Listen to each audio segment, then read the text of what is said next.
D'abord, on va commencer par le définir. Le triangle, encore une fois, c'est une figure géométrique. Cette figure géométrique a trois côtés. Donc, elle aussi, c'est un polygone.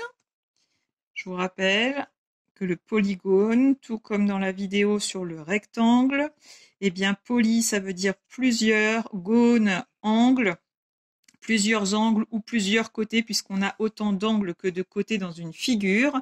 Donc, le triangle est un polygone à trois côtés. Donc ici, j'ai tracé un triangle qu'on appelle quelconque, c'est-à-dire qu'il n'a pas de particularité. Il existe des triangles avec des particularités, par exemple des triangles avec deux côtés égaux, qu'on appelle des triangles isocèles.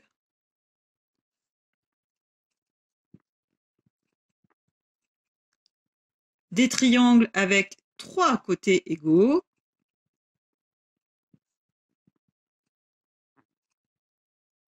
qu'on appelle des triangles équilatéraux.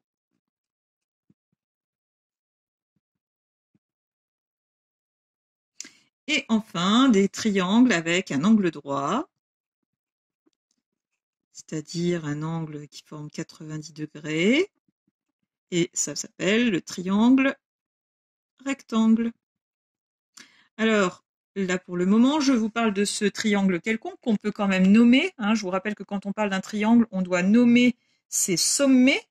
Donc ici, par exemple, je vais l'appeler le triangle ABC, et je peux vous donner comme information le fait que AC, le côté AC est égal à 20 cm, BC est égal à 18 cm, si j'ai fait des mesures correctes. Donc, je vais vous montrer. Donc, 20 cm,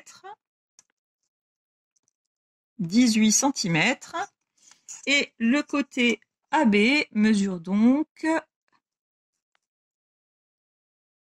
11,8 cm.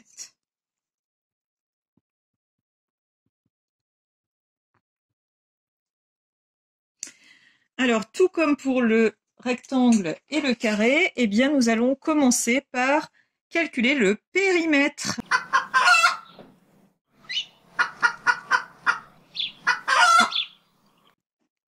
Le périmètre, je vous rappelle que péri signifie le tour, mètre la mesure, donc c'est quand on mesure le tour d'une figure. Donc ici, eh bien, je vais devoir mesurer le tour de ma figure, donc faire la somme de mes côtés, c'est-à-dire ajouter la longueur de ce segment avec celle-ci et celle-ci. Donc le périmètre de ABC, c'est tout simplement AC plus CB plus BA.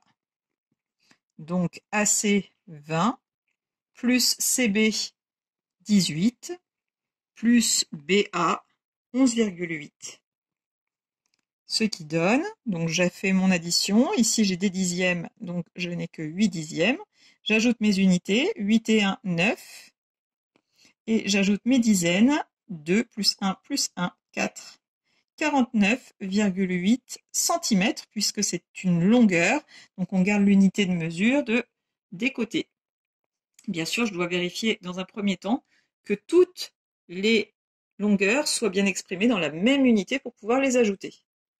Sinon, il faut faire une conversion pour que ce soit le cas. Maintenant, l'aire du triangle. Alors, on avait travaillé tout à l'heure sur l'aire du rectangle. Eh bien, l'aire du triangle, elle est assez similaire. Regarde.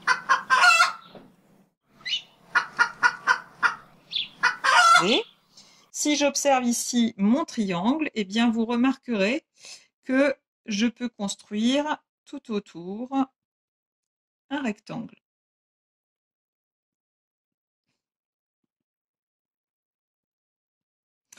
Et on peut également constater que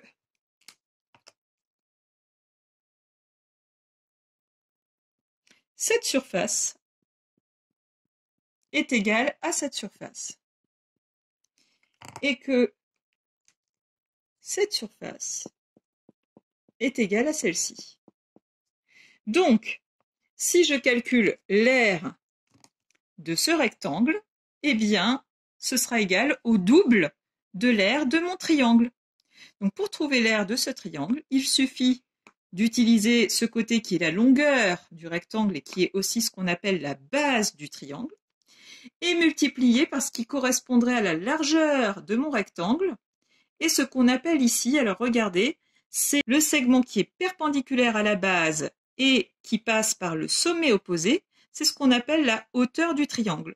Donc, vous voyez que la hauteur de ce triangle correspond à la largeur du rectangle qu'on pourrait tracer autour.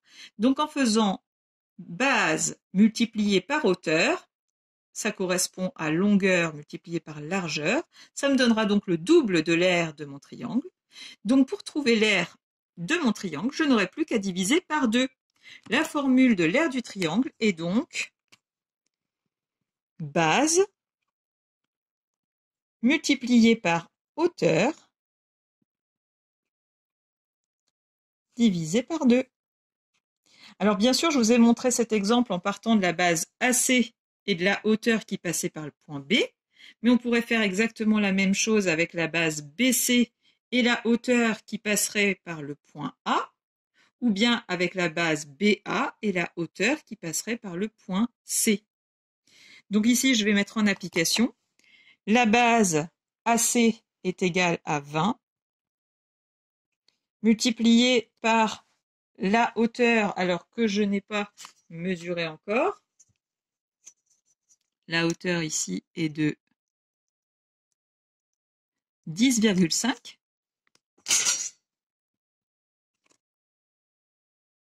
Divisé par 2. Donc 20 fois 10,5 divisé par 2. 20, c'est la même chose que 2 fois 10. Donc 10,5 fois 10, ça fait 105. Multiplié par 2, 210. Et divisé ensuite par 2, 105. Je vous rappelle que l'unité de mesure d'une aire, c'est le nombre de petits carrés de 1 cm sur 1 cm que l'on pourrait mettre à l'intérieur du triangle. Comme toutes les mesures sont en centimètres, j'obtiens donc des centimètres carrés. Comme je disais, ça fonctionne également avec les autres côtés du triangle. Donc si on considère la base par exemple BC, eh bien la hauteur qui correspondra, donc comme si on imaginait avoir un rectangle autour de la figure, eh bien la hauteur, donc j'ai expliqué tout à l'heure que la hauteur c'était le segment perpendiculaire à la base qui passait par le sommet opposé. Donc ici, voilà, je vais tracer ma hauteur. Hop.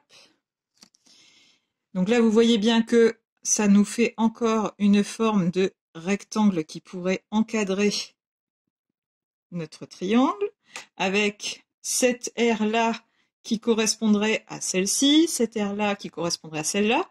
Donc, je vais faire de nouveau le calcul de mon aire, qui est égal à la base, c'est-à-dire BC, multiplié par la hauteur. Donc, on va mesurer la hauteur. Hop. 11,5. Donc, je ne lui ai pas donné de nom, je peux l'appeler ici H, AH, divisé par 2. Donc, BC, on a dit 18, multiplié par 11,5, divisé par 2, égale 103,5. Et donc, l'unité, toujours en centimètres carrés. On peut constater que par rapport au résultat qu'on avait trouvé précédemment, c'est pas tout à fait la même chose, mais on est quand même très proche. Le petit écart, il est simplement dû au fait que je travaille avec des feutres et que mes mesures ne sont pas très très précises. Mais vous voyez bien qu'on doit trouver quand même une surface normalement égale. On va maintenant passer au tracé du triangle.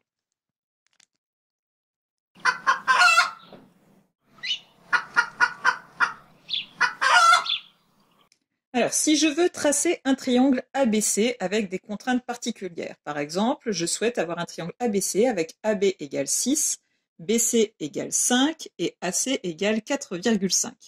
Eh bien, je vais tout simplement commencer par tracer un premier segment. Donc ici, je vais tracer AB égale 6 cm. Hop.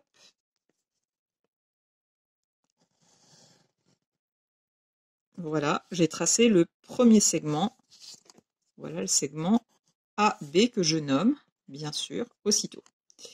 Ensuite, eh bien, je cherche un point C qui doit avoir deux caractéristiques. Il doit à la fois être à 5 cm du point B et à 4,5 cm du point A. Donc il y a deux contraintes. Tous les points qui sont à 5 cm du point B, eh bien, se trouvent sur le cercle dont le rayon est de 5 cm à partir du centre B. Tous les points qui se trouvent à 4,5 cm du point A se trouvent sur le cercle de centre A et de rayon 4,5 cm. Mon point C sera donc le point de concours entre ces deux arcs de cercle. Alors, on va faire tout de suite l'expérience. BC doit faire 5 cm. Je mesure donc 5 cm avec mon compas. Alors, ça va être plus facile de partir du 1. 1 plus 5, 6. Voilà. Ensuite, donc je veux tracer BC, donc je vais bien mettre ma pointe de compas sur le point B. Je ne vais pas tracer tout le cercle, ça n'a pas d'intérêt. Je vais simplement tracer l'arc de cercle qui me permettra d'obtenir le point C. Alors je peux l'obtenir soit au-dessus, soit au-dessous. Ensuite, eh bien, le point C qui doit être à 4,5 cm du point A. Même chose, je vais prendre ma mesure, donc 1 plus 4,5, ça fait 5,5. Je ne me place pas ici, hein, vous voyez bien que ça fait 4,5, mais parce que c'est moins facile de piquer ici sur le coin de mon équerre. Donc, je me positionne cette fois la pointe sur le point A et je trace mon arc de cercle qui peut être là et là. J'ai deux points de concours. Voilà, donc le triangle ABC qui respecte les contraintes qui sont indiquées ici, eh bien je peux le tracer soit ici, soit là, les deux sont corrects.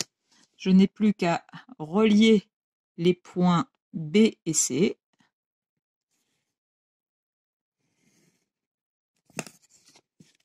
Et A et C. Voilà pour le triangle ABC.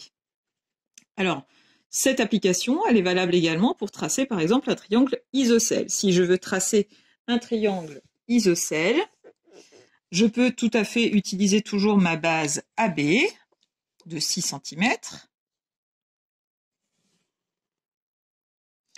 Un triangle isocèle doit avoir deux côtés égaux. Eh bien, je vais cette fois-ci prendre un écartement. Alors, soit on m'impose la longueur de mes deux côtés dont je mesure, soit on ne me l'impose pas. Donc, on va partir, par exemple, nous, sur l'idée de faire un triangle isocèle avec deux côtés égaux à 8 cm. Je mesure mes 8 cm. 7 cm, pardon, parce que je suis partie du 1. Hop, je pointe ici. Et je pointe là. Voilà. Donc là, j'ai bien un point qui se trouve à égale distance de ce sommet et de ce sommet. Donc je vais appeler mon triangle différemment hein, pour qu'on puisse les reconnaître. Donc j'ai fait le triangle ABC, je vais faire un nouveau triangle DEF. DEF. Donc DEF est bien un triangle isocèle. Et pour montrer que ce triangle est isocèle, eh bien je n'hésiterai pas à faire des petites marques, comme on l'a déjà fait en géométrie. Hop. Alors, il faut savoir que dans un triangle isocèle, eh bien les deux côtés ici sont égaux, mais on peut aussi dire que les deux angles ici sont égaux également. Pour un triangle équilatéral, c'est-à-dire avec les trois côtés égaux, eh bien je tracerai un premier côté, donc soit avec une mesure définie, soit comme je le souhaite. Donc là, par exemple, je vais faire, on va rester sur 6 cm. Et cette fois, eh bien, tout simplement, je vais mesurer avec mon compas la même longueur pour avoir exactement un triangle équilatéral. Voilà.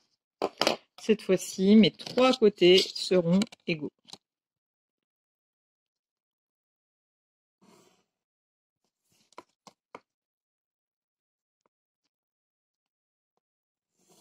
Et je vais encore indiquer par un petit signe. Donc là, je peux faire par exemple une petite vague, du moment que le symbole reste le même.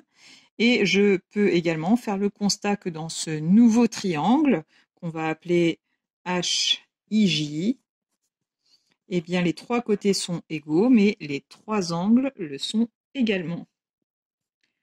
Pour mémoire, la somme des angles d'un triangle est égale à 180 degrés.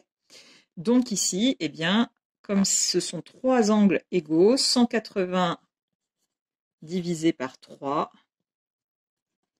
égale 60, ce qui signifie que chaque angle ici mesure 60 degrés.